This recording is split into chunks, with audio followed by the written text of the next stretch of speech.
Guys, this is Becky and we're at the Tucson Beach Show, and I'm going to show you how you can use our SilverSilk Capture 3mm round knit to make a wrap bracelet, which is so popular right now. So this is what we're going to learn how to make. It's a wrap bracelet, except we're going to use the golden to do it. What you're going to need to do this project is you're going to want to have a pair of wire cutters handy, a needle nose plier, and then a nylon jaws plier. You're also going to want to have 2 pieces of the SilverSilk Capture, each in 7 1/4 inches cut, as well as a pair of our Capture double-stranded end caps. You want 2 2x2 crimps and 2 4mm crimp covers, as well as a clasp of your choice. The clasp, you can do whatever you want. Today I want to use a lobster. When we made this one, we used a toggle. That's going to be your choice. You're also going to want to have a yard of either a beadalon or a soft flex. I prefer the point 19, the fine, in order to do this project, and a yard should do it for you. A ruler is also a good thing, so we're going to want to cut 2 pieces, each 7 1/4. What we're going to do to get started making this is we're first going to attach our double strand ends.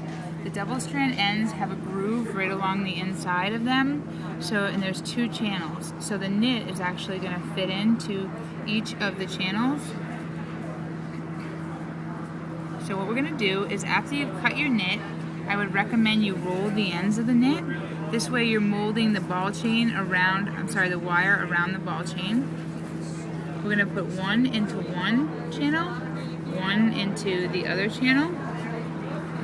I'm holding this with my non-dominant hand. Let's get that on there again. And what I want to do is I want to use my nylon pliers, and I'm going to go right over the top, and I want to actually just squeeze it shut. So we're going to give it a squeeze on each side because we want to make sure that it's flush on each side. Okay, give it a little tug.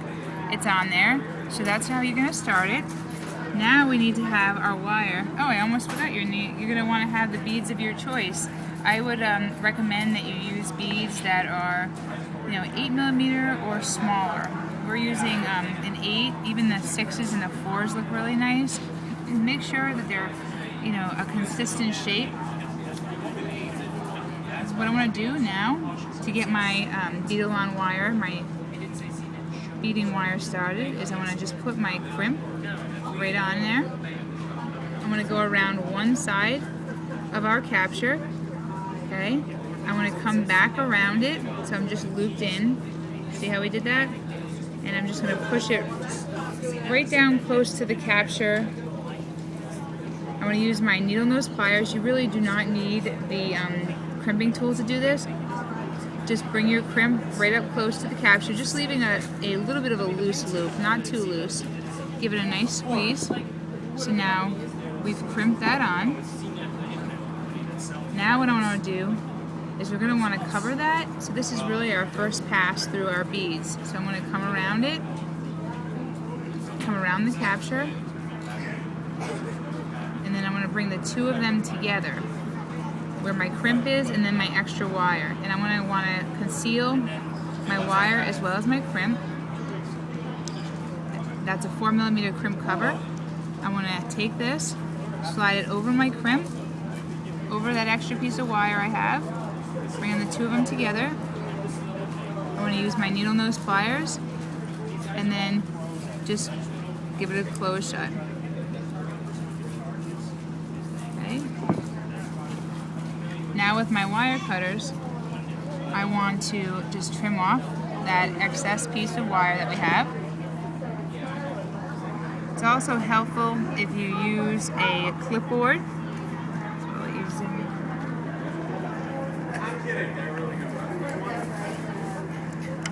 So what we'll do is we'll attach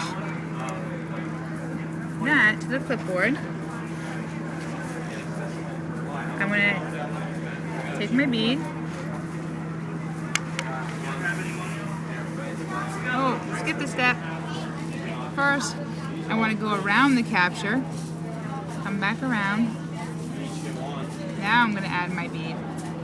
you're going to use the beading thread here, the beading wire, and you're going to go through your bead from each side. So now I'm going to go around again, and then I'm going to go back through my bead a second time. So we'll show you how to do this a couple of times, and then I'll show you how you can go ahead and end it. So once you get yourself started, it's really very consistent. So you just want to make sure that you pull it tight each time. So again, what we're going to do is we're going to go around the capture. Going around the capture, adding my bead. Bead sets in the middle, come around the capture again, your beading wire, and then you're going back through your bead. Okay? And after you do this a few times here, it'll start to stay in place. So around.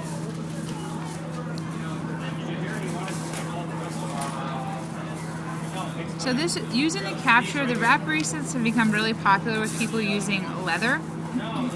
The capture just gives a nice alternative to using the leather. This way you can actually use our double strand end clasp to finish it rather than having to knot it. Also, it just gives a little bit, I think it's just classy. The capture has a nice, has a ball chain on the inside of it with the knitted wire over top. It has a little bit of a shimmer, so it has a nice classy look. So it gives you a little bit of an alternative, kind of a dressed up version of doing the wrap bracelets. So again, do one more here, and then we'll show you how we can go ahead and finish it. So you saw me go around it on one side, coming around it on the second side, making sure that you go through the bead when you're coming each way, okay? So now, so I make sure that I keep them stacked one on top of the next, okay? And I keep pulling it to make it nice and tight. Okay, so this will be our last one we'll do, and then we'll jump to showing you how you can finish it. Going around it, pulling it through, go back through my bead.